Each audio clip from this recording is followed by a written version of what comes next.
Voici le parfum tel que reçu. Enfin non, il est arrivé emballé, hein, il vient dans sa petite boîte avec un blister. Donc je vous montre le packaging. Alors, la bouteille elle m'a l'air d'être en céramique. Voilà, la bouteille est en céramique. Sur toutes les parties dorées, pour moi, ben, c'est du plastique. Le bouchon notamment est en plastique.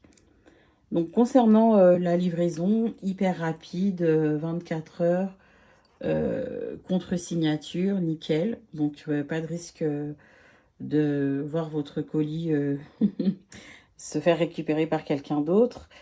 Et en ce qui concerne l'emballage, il était super bien emballé, donc il n'y a pas eu de problème particulier. Alors en ce qui concerne l'odeur, parce que je sais que c'est l'avis qui intéresse tout le monde, c'est un parfum qui sent bon. Qui sent bon la vanille, c'est une odeur qui est très sucrée. On dit parfum unisexe, effectivement, un homme, une femme pourrait le porter en son fonction. Mais c'est un parfum qui a très peu de caractère. Il est très très sucré, il sent vraiment beaucoup la vanille.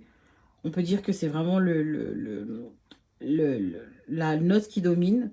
Et c'est un parfum qui n'a pas beaucoup de caractère. Ça me fait énormément penser au Yves Rocher. Yves Rocher, les odeurs vanille, les senteurs Yves Rocher qui se vendaient il y a longtemps, dans les années, fin des années 90, début des années 2000. Et voilà, c'est pas un parfum vraiment qui va faire que les têtes se retournent, sauf si effectivement vous faites un layering avec une autre fragrance. Mais sinon, c'est un parfum qui n'est pas mal. Est-ce qu'il vaut 60 euros? À mon avis, non, pour un parfum de Dubaï. Mais après, voilà, ça pourrait plaire à d'autres personnes. J'espère que, en tout cas, mon avis vous sera utile.